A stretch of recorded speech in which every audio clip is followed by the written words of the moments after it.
Do you currently feel heavier than usual, like the last 6 months of progress that you've made on your weight loss journey has gone completely out the door? Well, what if I told you that it has to do with how you're burning fat from your midsection?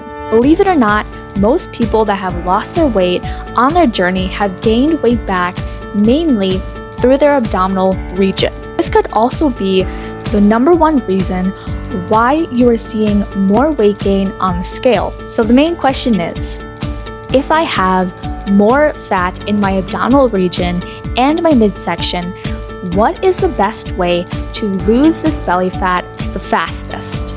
Well, firstly, we're going to start off with one of my favorite ways to lose weight, and that is walking. Walking can be a great way to lose weight because you're able to do it for a longer period of time and burn more calories and fat overall.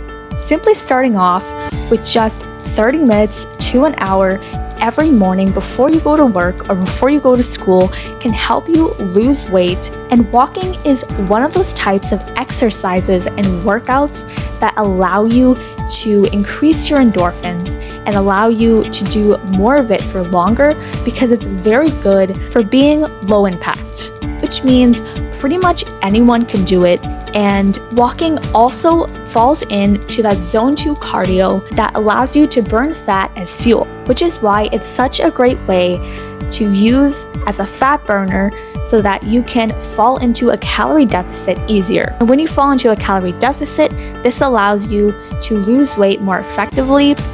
And zone 2 cardio like walking helps you suppress your appetite, which further improves that deficit. Other benefits of walking also include it helps you to wake up every morning, it gets you energized, and it helps a clear mind of distractions, especially when you're entering a busy work environment where you need the most concentration and focus on your tasks. So definitely giving walking a try can be a nice way to help you burn more fat, help you slim down, and help you to look more leaner. While walking can be a great way to help you lose weight and shed fat from your midsection, another way to do this is to avoid invites from friends that want you to eat out. We all have been there, especially with relatives that normalize overeating, and maybe overeating runs commonly in your family.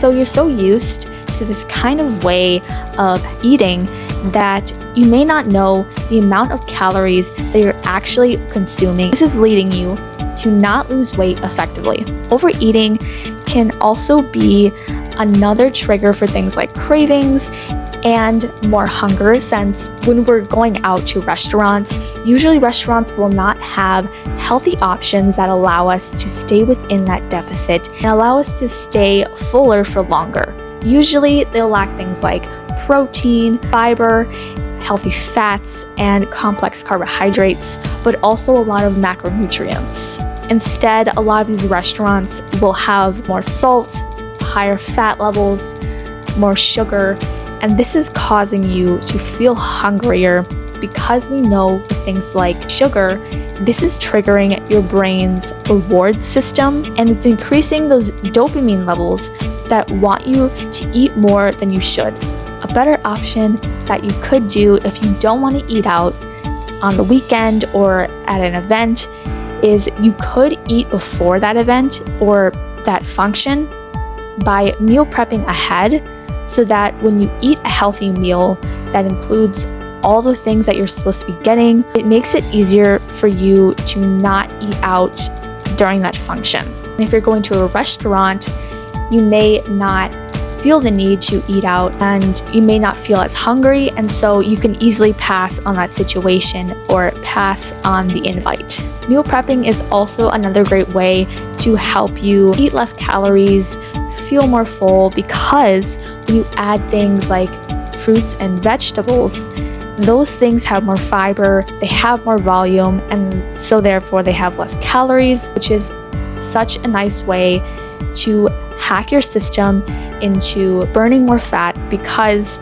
we're able to, again, stay in that deficit. But our final way to burn fat and shed fat from our belly region is to also understand that we don't need food to have a good time.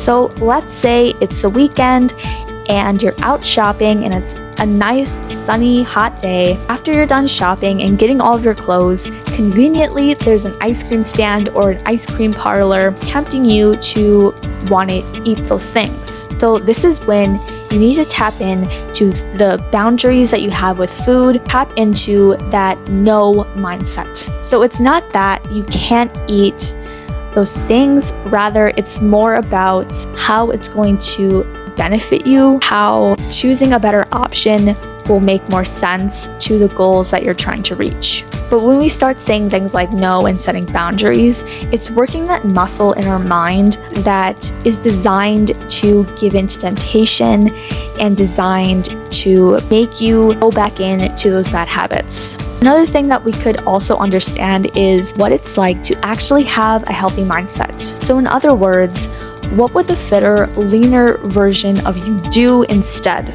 Would the fitter, leaner, skinnier version of you overeat things like ice cream? Or would you go to the smoothie place that's right across from you? When we choose the healthier option and when we say no to the worser options, we are doing ourselves a big favor to our health and losing weight. It's also important to understand that, again, choosing the smoothie place is going to be a better option since we're getting more things like fiber, less calories, and there's more volume. But also we're getting more of those macronutrients that we need each day. And when we go to things like ice cream parlors or going to an ice cream stand, we're not really getting those options. Instead, we're getting things like too much sodium, too much fat, too much sugar. All of those things, that combination is making you crave it more. And most likely, you're going to be racking up those calories since the average person probably gets like 3 or 4 scoops of ice cream, a ton of syrup, and toppings. And that adds up to a high caloric intake, usually around maybe 500 to 600 calories. And what's even more ridiculous is things like crumble cookie that have 700 to 800 calories per cookie when it's just one single cookie. It really goes to show why we need to stay away from these types of places that offer these delicious treats, but they really do fool you with the caloric intake and they really do fool you with the sizing.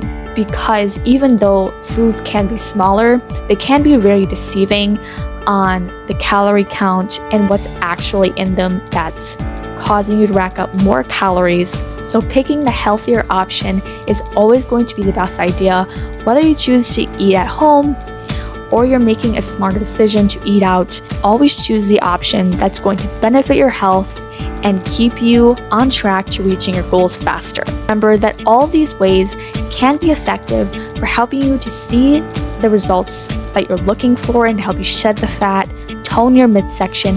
But if you're still struggling to control your carb intake and you find that things like keto that you're interested in is hard for you and you're not able to burn fat in the way that you want, I highly recommend checking out my newest video on how to do the keto diet in the right way so that you can see more weight loss and see more definition in your body and your physique. So make sure to check that out because we're going to be going over some of the ways that you can add to your meals and what to take away and what would make more sense with your workouts when it comes to being on this diet. I'll see you over there.